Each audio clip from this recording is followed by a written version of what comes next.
কয়দিন আর বাহাদুরি করবি রে যুবক? ইদানিং কালে যত লাশ, গাড়ির নিচে যুবকের লাশ, পানির নিচে যুবকের লাশ, ঘুমের বিছানায় যুবকের লাশ, কয়দিন আর বাহাদুরি করবি? আমি এতক্ষণ চিল্লাইয়া বয়ান করতেছি, একবারও বলি নাই আমার মতো পাঁচকল্লি লাগাইও, একবারও বলি না আমি কওমি মাদ্রাসার সন্তান তুমি কওমি মাদ্রাসায় যাইও, একবারও বলি নাই আমি পীরের মুরিদ, আমি একবারও বলি নাই তুমিও পীরের কাছে যাও, আমি তাবলীগের লাইনের সন্তান, একবারও বলি নাই তুমি তাবলীগের লাইনে যাও। বরং আমি কি বলি শুনে নাও রে যুবক বাবা, তুমি স্কুলে পড়ো তোমাকে ধন্যবাদ, তুমি কলেজে পড়ো ধন্যবাদ, তুমি চাকরি করো আলহামদুলিল্লাহ, তুমি ডাক্তার হও ধন্যবাদ, তুমি ইঞ্জিনিয়ার হও, প্রফেসর হও, কোনো বাধা নাই। তোমার কাছে আমার একটা মাত্র দাবি, তুমি ডাক্তার হইলেও ইসলাম বাধা দিবে না। স্কুলে পড়ো, খবরদার তোমার স্কুল ছাড়ার দরকার নাই, তুমি কলেজে পড়ো, বন্ধ করো না, তুমি ডাক্তার হও, ইঞ্জিনিয়ার হও, প্রফেসর হও, তবে একটা দাবি আমার, বেয়াদব হইও না। লিকুল্লি শাইইন জিনাতুন ফিল ওয়ারা ওয়া জিনাতুল মারই তামামুল আদাবি, আজ খোদা খাহি মে তৌফিক আদব, বেআদব মাহরুম গাশত আজ ফজলে রা। ছোট ভাই বিয়ে করে ফেলছে, বড় ভাই বিয়ে করে না। কিছুদিন পরে ছোট ভাই বলে, ভাইয়া তুমি বিয়া করো না কেন, আমার তো সন্তান হয়ে গেল। বড় ভাই জবাব দেয়, ভাই আমি বিয়া করব কি, কোনো মাইয়েই তো ভাই না। ছোট ভাই বলে, মেয়ের কি অভাব? কয় না, যেমন মেয়ে চাই তেমন মেয়ে পাই না। ছোট ভাই ভাবলো আমার ভাই বোধহয় ভালো সম্ভ্রান্ত পরিবারের শিক্ষিত মাইয়া চায়। ছোট ভাই খোঁজ খবর নিয়ে ভালো একটা বংশের মেয়ের খবর নিয়ে কয়, ভাইজান এবার তোমার জন্য বংশীয় একটা মেয়ে পেয়েছি, তুমি রাজি হলে আমি প্রস্তাব দেই। মেয়ে কেমন? কয় অনেক সুন্দরী, রূপসী, ডানা কাটা পরীর মতো, লেখাপড়ার কমতি নাই, বাপ মার টাকার অভাব নাই। বলে আমি এমন মেয়ে জীবনে বিয়া করুম না। ছোট ভাই বলে, তো কেমন মেয়ে চাও? কয় আমি এমন একটা মেয়ে চাই আমার জীবনের আপন, আমার সঙ্গিনী বানাবো, যেই মেয়ে দিয়া আমি আমার জান্নাতের বাগান দুনিয়াতে সাজাবো, এমন একটা মেয়ে আমি বউ বানাইতে চাই, যেই মেয়েটা আমার ডান হাতটা ধইরা আমাকে জান্নাতের দিকে নিয়ে যাবে। বলবো ঘটনাটা? যুবকরা খেয়াল করে শুনিস, মোবাইলের পাগলেরা ভালো করে শুনিয়া যারে যুবক, রহমতের নবী বলেছে, যুবক আমি মুহাম্মদ দুনিয়াতে আসিয়া বাবা বলে ডাক দিতে পারি নাই, 6 বছরে মা হারা আমি মুহাম্মদ বড় অসহায়, চতুর্দিকে আমার দুশ্মন আর দুশ্মন। ওই সময় আমার বিরোধিতা করেছে বুড়ারা, আর আমার উপকার করেছে যুবকেরা। তুমি যুবক কি উপকার করছো মদিনাওয়ালার? বরং নিজের জীবনটাকে ধ্বংস করেছো। তোমার মা বাবায় কান্না করে গোপনে, ছেলের কারণে মানুষের সামনে মুখ দেখাইতে পারি না। মা কান্না করে, মেয়ের চরিত্র এত খারাপ, মহিলারা আমাকে খারাপ বলে, মুখ দেখাইতে পারি না। এমন অবস্থা, তোর মোবাইল দেখে এমন চরিত্র নষ্ট যে তুই যদি এখন মরিয়া যাও, মনে মনে মা বাবা খুশি হয়ে যাবে। মনে মনে মা বাবা বলবে, একটা বালা গেছি গা। ওই যে দেখো না কয়েকদিন আগে মোবাইলের গোলামেরা, কয়েকদিন দেখছো না, এই কয়েকদিন আগে নামাজের ভিতরে ছেলে বাবারে মারছে, কথা কয় না? কি আমাকে হুজুরগো কারণে? কির কারণে? কির কারণে? কি হো বাবা জানেরা, রেডি থাকেন, সিরিয়াল আইতেছে আপনার দাও। আল্লাহ আমার প্রত্যেকটা কলিজার যুবকরে মা বাবার বাধ্যগত সন্তান হিসেবে কবুল করে। ডাক্তার হইও, ইঞ্জিনিয়ার হইও, প্রফেসর হইও, কি হইও না? একটু আগে বলছি কি হইও না? বেয়াদব হইও না রে যুবক। বলতে পারো কি বেয়াদবি? শুনে নাও, বেয়াদবির তিনটা জায়গা বড় মারাত্মক। মা বাবার সাথে বেয়াদবি করবা না, কপাল পুড়ে যাবে মরার আগে। শিক্ষকের সাথে বেয়াদবি করবা না, লেখাপড়ার জগৎ থেকে তুমি ধ্বংস হয়ে যাবে। ওলামায়ে কেরাম মুরব্বির সাথে বেয়াদবি করবা না। এই তিন জায়গায় যদি বেয়াদবি করো, মরার আগে পঙ্গু হয়ে যাওয়া। মা বাবার দোয়া সন্তানের সফলতার চাবি, শিক্ষকের দোয়া ছাত্রের সফলতার চাবি, উলামায়ে কেরামের দোয়া উম্মতের জন্য সফলতার চাবি। আলেম উলামাদের অন্তরে কষ্ট দিয়া কেউ শান্তিতে নাই, খোদার কসম। এই সোনার বাংলায় যত ঝামেলা দেখো, শুধু আলেমদের সাথে বেয়াদবির কারণেই হয়েছে। ইমামের সাথে বেয়াদবি, আলেমের সাথে বেয়াদবি, কি পরিমাণ বেয়াদবি, কোনো সীমানা নাই। আল্লাহ হেদায়াত দান করুন। বড় ভাই বলল, ছোট ভাই আমি এমন একটা মেয়েকে বিবাহের বন্ধনে নিতে চাই, যেই মেয়ে আমার ডান হাতটা ধরে আমাকে জান্নাতের পথ দেখায় নিয়ে যাবে। ছোট ভাই কয়, জীবনে তোমার কপালে বিয়া নাই, কারণ এমন মাইয়াও পাবা না, বিয়াও হবে না। বড় ভাই একটা জবাব দিল, আল্লাহ যদি চান হতে সময়ও লাগবে না। বান্দা চাইলে হয় না, আল্লাহ চাইলে। কাদেরে কুদরত দারি বরকামাল, আনতা রব্বি আনতা হাসবি জুল জালাল, তুহি কাদের জলিলুল্লাহ জাহাদার, বহর হালে তুহি মেরা নেগাহদার। আর একটু আগাবো, কষ্ট হবে না তো ইনশাআল্লাহ।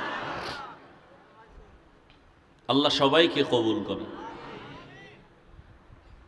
বড় ভাইকে ছোট ভাই বলল, তোমার কপালে বিয়া নাই। বড় ভাই কি বলল, আল্লাহ যদি চায় সময় লাগবে না। বড় ভাই আল্লাহর কাছে বারবার মোনাজাত করে, কান্না করে, আল্লাহ তুমি এমন একটা মেয়ে আমার জীবন সঙ্গিনী বানায় দাও, যেই মেয়েটা আমাকে জান্নাতের পথ দেখাবে। এক হাতে তালি বাজে, ভালো করে মনে রাখবেন, এক হাতে তালি বাজে না, বিনা বাতাসে পানি নড়ে না। স্বামী আর স্ত্রীর মন যদি এক না হয়, ওই ঘরে বাগানে ফুল ফুটে না, শান্তির বাগান তৈরি হয় না। বড় ভাই তো দোয়া করতেছে, আল্লাহ কবে মিলাইবে। হঠাৎ করে খবর পাইল, পার্শ্বের এক এলাকায় বড় একজন বুজুর্গ বছরে একবার আসেন, 2-4 দিন থাকেন, মানুষের জন্য দোয়া করেন, আমল করায়, শিখায়, নামাজ শিখায়, দোয়া করে, রোজাও রাখে। বড় ভাই খবর পেয়ে গেছে। একদিন রাতের বেলা গিয়া হুজুরের কাছে গিয়া দোয়া চাইলেন, হুজুর আমি এক গুনাহগার, জাহান্নামের আসামি, একটু দোয়া করবেন, আল্লাহ যেন আমাকে নেক আমলওয়ালা বানায় দেয়, দুনিয়ার থেকে আমার অন্তর ফিরে যায়, গুনাহ থেকে নিজেরে বাঁচাইতে পারি।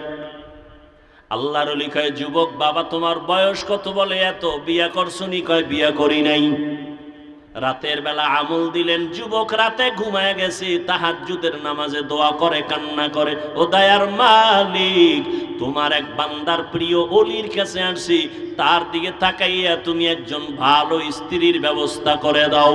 ফজরের আজান হয়ে গেল, নামাজ আদায় করিয়া আল্লাহর ওলি বয়ান করতেছেন, মুসল্লিদেরকে সুন্দর আওয়াজ দিয়া বয়ান করেন। বয়ান করে শেষ, ইশরাকের 4 রাকাত নামাজ আদায় করলেন। কি নামাজ? ফজরের নামাজের পরে সূর্য উঠা পর্যন্ত একই নামাজের জায়গায় বসে কিছু তাসবিহ সূরা ইয়াসিন পড়িয়া, এরপরে একই জায়গায় বসে যদি 4 রাকাত ইশরাক নামাজ পড়ে, লাগাতার ও মক্কায় হজ না করে মরবে না, মরবে না, মরবে না। হজ করার জন্য টাকা লাগবে না, আল্লাহকে রাজি করতে হবে। হজ করতে চান না? টাকা লাগবে না, কি লাগবে? ইশরাক নামাজ পড়বেন। ফজরের নামাজ, যারা ফজর পড়েন এরা ইশরাক কি পড়ব? যেটির ফজর নেই এটির ইশরাক কি? যারা ইশরাক নামাজের আমল করবে 4 রাকাত লাগাতার ফজরের পরে একই জায়গায় বসে সূর্য ওঠা পর্যন্ত, সূর্য উঠলে নামাজ পড়বে, হজ না করে ওর মরণ হবে না। আল্লাহ সবাইকে তৌফিক দান করেন। আল্লাহর ওলি বয়ান করলেন ইশরাক শেষ, যার যার ঘরে কেউ যাচ্ছে, ওই বড় ভাই বসে আছে হুজুরের পাশে দোয়ার জন্য। হঠাৎ করে মসজিদের বাহির থেকে একটা কচি কণ্ঠে মেয়ের সালামের আওয়াজ। পর্দার আড়াল থেকে আল্লাহর এক বান্দি সালাম দিয়েছেন। আল্লাহর ওলি বলেন ওয়া আলাইকুমুস সালাম। কে হে মা তুমি? মসজিদের বাহির থেকে সালাম দিয়েছো বলে আমি এই এলাকার একজন মেয়ে, আমার আব্বা বড় গরিব, বিছানায় অসুস্থ। মেয়ে তোমার বয়স কত? বলে এত বিবাহ হয় নাই। কয় না। কেন তুমি বিবাহের জন্য প্রস্তাব দাও না? বলে এই জমিনের মধ্যে কোনো ভালো সন্তান পাই না। কেমন সন্তান তুমি চাও? মেয়ে ডাক দিয়ে বলে আমি এমন একজন ছেলেতে স্বামী বানাতে চাই, যেই স্বামী আমার ডান হাত ধইরা আমাকে জান্নাতের পথে নিবে। যুবকেরা খেয়াল করছো নি? নামটা পরে কমু, মোবাইলে গুগলে গিয়া সার্চ দিয়া এই ঘটনাটা ওখান থেকে বের করে নিবি, নাম সহ। শেষে বলবো ঘটনা শুনো। ওই যুবতী মেয়েটা আল্লাহর ওলির দোয়া চাইয়া যখন বলে মা তুমি এমন একজন যুবক ছেলে চাও স্বামী বানাইতে, যেই যুবক তোমার হাত ধরে জান্নাতের পথ দেখাবে, এরকম ছেলে আসেনি? মা এতক্ষণ কি কইলাম? আসেনি? কই? হায় হায়, মাওলার কুদরত কল্পনাই করা যায় না। বড় ভাই বসে বসে কাঁদতেছিল, তাহাজ্জুদের কান্না মালিকের আদালতে কবুল। আল্লাহর ওলি কয় মা তুমি আমাকে মানো? বলে মানি। বলে প্রস্তাব দিলে রাখবানি? রাখবা। বলে আমার কাছে একটা যুবক আছে তোমার অন্তরওয়ালা, ওই যুবকও এমন একটা মেয়েকে বিবাহের বন্ধনে বউ বানাতে চায় যে তার হাত ধরে জান্নাতে নিবে। মেয়ে বলে আলহামদুলিল্লাহ হুজুর, আপনি যদি বলেন আমি রাজি। এবার ওই বড় ভাইয়ের সাথে যুবতী মেয়ের বিয়া হয়ে গেল। আল্লাহর ওলি বিবাহের খুতবা পড়ালেন। বিবাহের বন্ধনে যখন আবদ্ধ হইয়া এবার ওই যুবক যুবতী দুজন সংসার শুরু করলো। কেমন শান্তির বাগান! স্ত্রী আজান হলেই নামাজের জন্য রেডি, স্বামী আজান হলে নামাজের জন্য রেডি। যত কাজ থাকুক না কেন, স্ত্রীকে স্বামী বলে কাজ বন্ধ, নামাজে দাঁড়াও।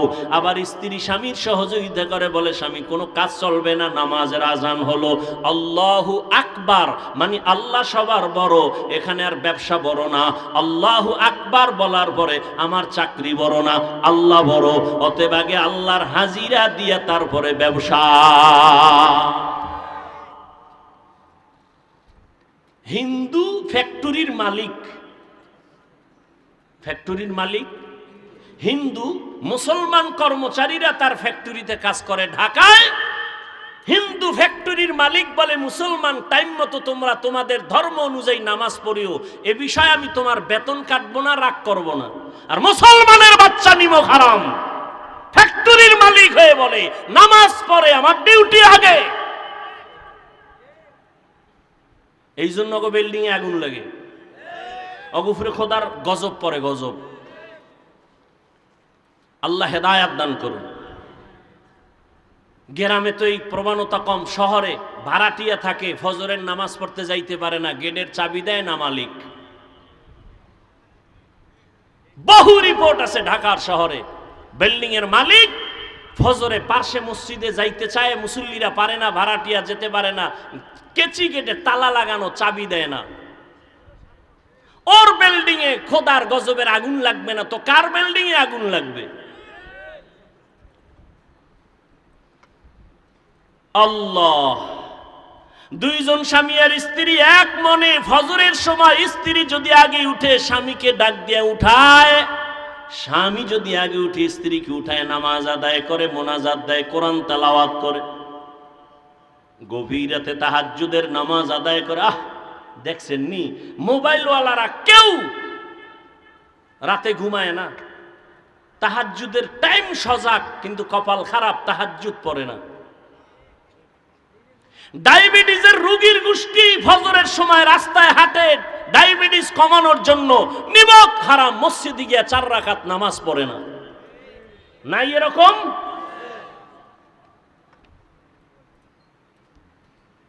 আল্লাহ শান্তি দিবে কেন? আজকে ফিলিস্তিনের অবস্থা কি? আপনারা মায়ের কোলে আছেন, মনে করেন না বিপদ নাই, কঠিন বিপদ। বাংলাদেশ গোনায় ধরে না, কারণ এটা খালি একটা চোখ গরম দিলে ঠান্ডা হয়ে যাবে। আপনি কি মনে করছেন এত মাদ্রাসা মসজিদ আপনারা বাইসে যাইবেন?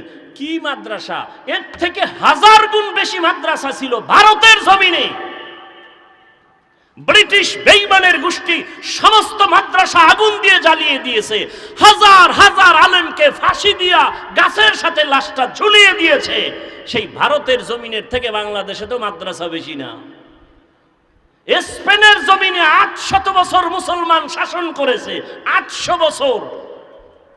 সেই স্পেনে 30 খণ্ড তাফসীর হয়েছিল কুরতুবী। আজকে সেই স্পেনের জমিনে আজান নাই। মুসলমানদেরকে স্টিমারে বইরা বইরা বলছে তোরা আরবে চলে যা, নাইলে মাইরা ফেলাম। যখন স্টিমারে উঠছে, ভূমধ্য সাগরের মাঝখানে যাওয়ার পর স্টিমারে আগুন জ্বালায় দিছে, মুসলমান পুইরা শেষ। ওই দিনটা ছিল এপ্রিলের 1 তারিখ। বেঈমানেরা সেই দিনটা পালন করে এপ্রিল ফুল। মুসলমানের বাচ্চারাও লাফায়, না যাই না। এপ্রিল ফুল মুসলমানের কান্নার দিন, বেঈমানের খুশির দিন, অথচ মুসলমান লাফায়, এপ্রিল ফুল পালন করে। আল্লাহ হেদায়াত। এই কথা বলবে কে? শোনার মানুষ নাই, বলার মানুষ নাই। মসজিদে যদি কোনো খতিব সাহেব এই বয়ান করে, কমিটি বলবে বেরাও, তোমার বেতন দাড়ি ফাড়ায় তুমি মসজিদে আর থাকার দরকার নাই। কারণ কি? শিয়ালের হাতে মুরগি দিয়ে কয় 3 দিনের আমানত। শিয়াল কয় খোদা মাফ করুক, তোমার কাছেও মাপ চাই। 3 দিন কেন, 1 সেকেন্ডের জন্য আর ফেরত দেওয়া হবে না, এটা পেটে গিয়ে কিমা হয়ে গেছে, কিমা। শিয়ালের হাতে মুরগি দেওয়া যেমন বোকামি, ধর্মের চাবি সুদখোর ঘুষখোরের হাতে দেওয়াও তেমন বোকামি। মসজিদের মধ্যে রাজনীতি নিষেধ, কিন্তু বাংলাদেশের সব মসজিদে রাজনীতি বেশি চলে। তাও পচা রাজনীতি। ওয়াজের স্টেজে কোরআন হাদিসের বয়ান হবে, এখানে রাজনীতির বক্তব্য চলে না? চলে না? কথা বলেন। ওয়াজের স্টেজে যদি রাজনীতির বক্তব্য চলে, নেতার নাম থাকে, তো আলেমরা কেন কোরআনের রাজনীতির বয়ান করতে পারবে না? বৈষম্য বিরোধী আন্দোলন গেল কই? আল্লাহ হেদায়াত দান করুন।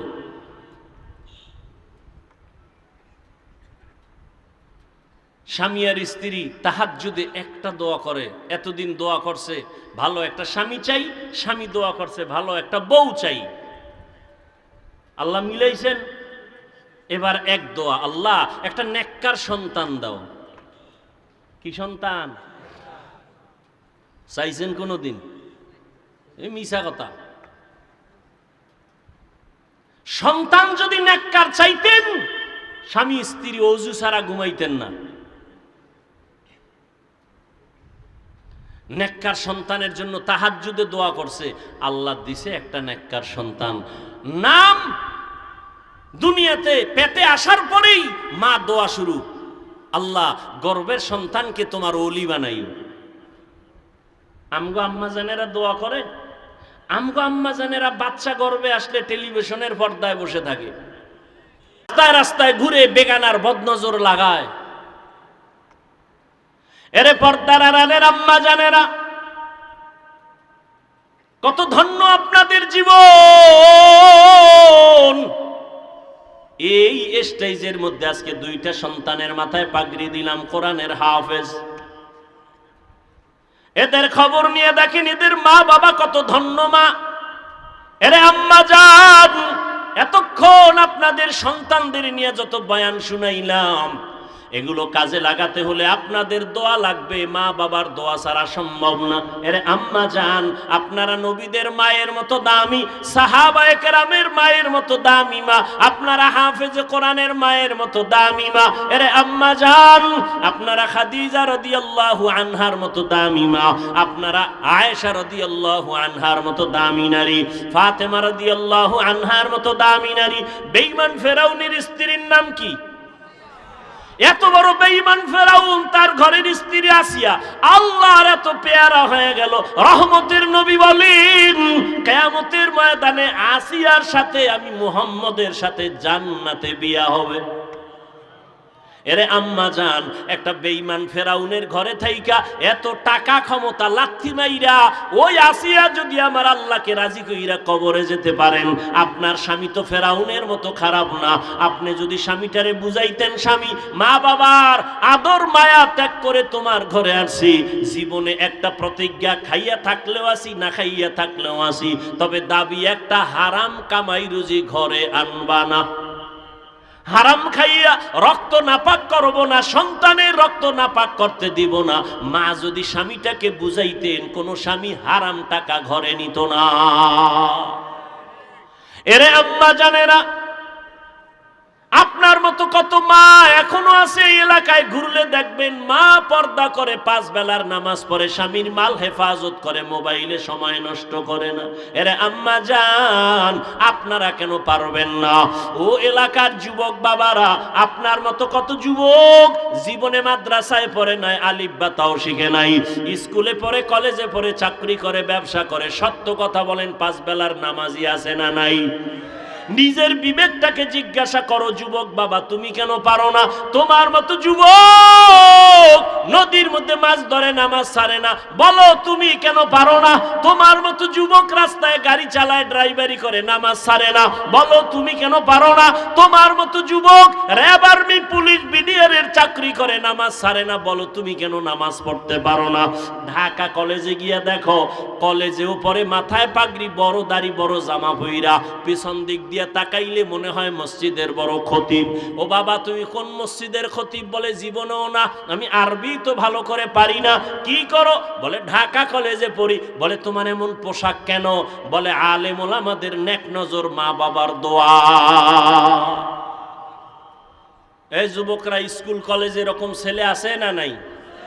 আল্লাহ বিবেক দিছে, তুমি জিজ্ঞাসা করো তোমার বিবেককে, তুমি পারো না কেন? সমস্যাটা কোথায়? ও ব্যবসায়ী বাবারা, আপনার মতো কত ব্যবসায়ী 5 বেলার নামাজ পড়ে, দাড়িওয়ালা অভাব নাই। গুলশানের এক হাজি, নাম বলবো না, অনেকে চিনে ফেলবে, ব্যবসা কোটি কোটি, 110 কোটি টাকা দেয় গ্যাস বিল। কত? 110 কোটি টাকা প্রত্যেক মাসে গ্যাস বিল দেয়। হাজি সাহেবের বাড়ি চট্টগ্রাম। বাংলাদেশের এমন কোনো মাদ্রাসা নাই যেখানে দান করে না। 1 ওয়াক্ত নামাজ জামাত ছাড়া পড়ে না। ভালো মানুষ আছে না নাই? আপনি পারেন না কেন? একটু দোকানদারি করে নামাজ শেষ, এটা একটা অজুহাত। চাকরি করেন, নামাজ পড়তে পারেন না, কেন সেই চাকরি করবেন? ওই টাকা খেয়ে লাভ কি হবে? কোটি টাকার মূল্য নাই, হালাল 5 টাকায় কোটি টাকার মূল্য। এরে আল্লাহর বান্দারা, দুজনে দোয়া করেছেন, আল্লাহ নেককার একটা সন্তান দিও। আল্লাহ তাআলা স্বামী আর স্ত্রীর দোয়া কবুল করে একটা সন্তান দান করলেন। সন্তানটার একটা ভালো নাম রাখলেন, বড় বানাইলেন, এলেম শিখাইলেন, আল্লাহর দ্বীনের বুঝ দিয়া যখন দিলেন, অল্প বয়স হতে না হতে এই মা বাবার সন্তান, মা বাবার আদর্শ পাইয়া এত বলিষ্ঠ কণ্ঠওয়ালা হয়ে গেল। এখন এই ছেলেরে যে দেখে ভয় পায়, এই যুবক ইসলামের এমন এক ঢাল হয়ে গেল। মিশরের জমিনে দেখে জালেমরা জুলুম করে, হাতটা দিয়া যখন থাবা দিছে, মিশরের ক্ষমতা হাতে, ওই সিরিয়ার ভিতরে যখন জুলুম চলে, গিয়া যখন হস্তক্ষেপ করলো, সিরিয়ার জমিনটা দ্বীনের উপরে পুরাটা টাইট করে ফেললো, ওই যুবকের নাম জানে না এমন কোন ইতিহাসবিদ নাই। ওই মা বাবার ওই সন্তানটা জমিনে দৃষ্টান্ত কায়েম করে গেল। এই ইতিহাসবিদরা সবাই নামটা জানো। যুবকদের বলবো বাসায় গিয়া নামটা সার্চ দিয়া গুগলে ঘটনাটা রাত্রে ভইরা দেখো। ওই যুবকের নাম বাদশাহ, বড় একজন দামি বাদশাহ, যুবক, পাওয়ারওয়ালা, ইসলামের ঢাল। ওই বান্দার নাম হলো সালাউদ্দিন আইয়ুবী রহমাতুল্লাহ আলাইহি। এই নামটা জানেন না? আজকে গুগলে সার্চ দিয়ে দেখবা সালাউদ্দিন আইয়ুবী কে, কেমনে সালাউদ্দিন আইয়ুবী হলো। এরে আমার কলিজার যুবক, কেমন মায়ের সন্তান সালাউদ্দিন আইয়ুবী, কেমন বাবার সন্তান সালাউদ্দিন আইয়ুবী। এরে আব্বা জানেরা, আম্মা জানেরা, আপনার সন্তানের কি হালাত? আপনার সন্তানের চেহারা দিয়ে তাকাইলে কেন মায়া লাগে না? চেহারায় কেন আলো নাই, মায়া নাই, নূর নাই? আপনার ছেলেটা কেন দেখলে আমাদের সালাম দেয় না, মা বাবার জোতা সোজা করে না? আপনার সন্তানটা কেন এত দুর্বল, শিক্ষকের সাথে কেন বেয়াদবি করে? অবশ্যই আপনাদের দুর্বলতা আছে, এখনো সময় আছে, তওবা করেন। আল্লাহর কাছে মা বাবার দোয়া খালি ফেরত যাবে না, আল্লাহর কাছে দোয়া করেন। ও পর্দার আড়ালের আম্মা যান, একটা নেককার সন্তানের মা বাবা হয়ে কবরে যান, ডাক্তার বানান, আল্লাহর কাছে দোয়া করেন আদর্শ ডাক্তার হোক। ইঞ্জিনিয়ার বানাবেন, বাধা নাই, তবে বেয়াদবি যেন না করে। প্রফেসর বানাবেন, বেয়াদব যেন না হয়। আপনার সন্তান যদি আদবওয়ালা আদর্শবান ডাক্তার হয়, জীবনটা ধন্য হবে। ডাক্তারি করবে, কোরআন তেলাওয়াত করে মা বাবার জন্য দোয়া করবে। এমন ডাক্তার আছে না নাই? এরে আব্বা জানেরা, আপনারাও দোয়া করেন। আপনার মতো কত বাবা 5 বেলার নামাজ মসজিদে আদায় করে, 1 বেলার নামাজও ছাড়ে না। আপনারা বুড়ারা কেন এখনো নামাজ পড়েন না? নামাজ ছাড়া আমার আল্লাহর জান্নাত পাওয়া যাবে না, নবীর সুপারিশ পাওয়া যাবে না। ও আমার কলিজার যুবক বাবারা, সৈয়দ সালাউদ্দিন আইয়ুবীর মতো যদি জীবনটা চাও, আল্লাহ তোমাকে দিয়ে জীবনে তো কত গুনাই করছো।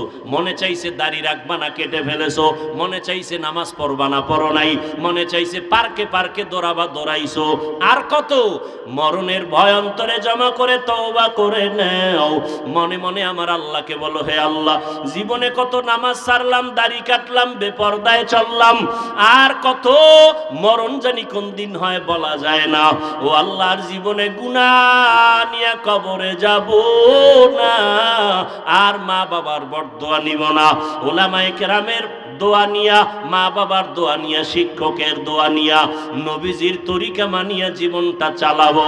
তওবা করার মতো যদি অন্তর তৈরি হয়, মুনাফিকি যদি অন্তরে না থাকে, খাঁটি তওবার নিয়ত যাদের অন্তরে আছে, দুটো হাত আমার আল্লাহকে দেখাইয়া দাও।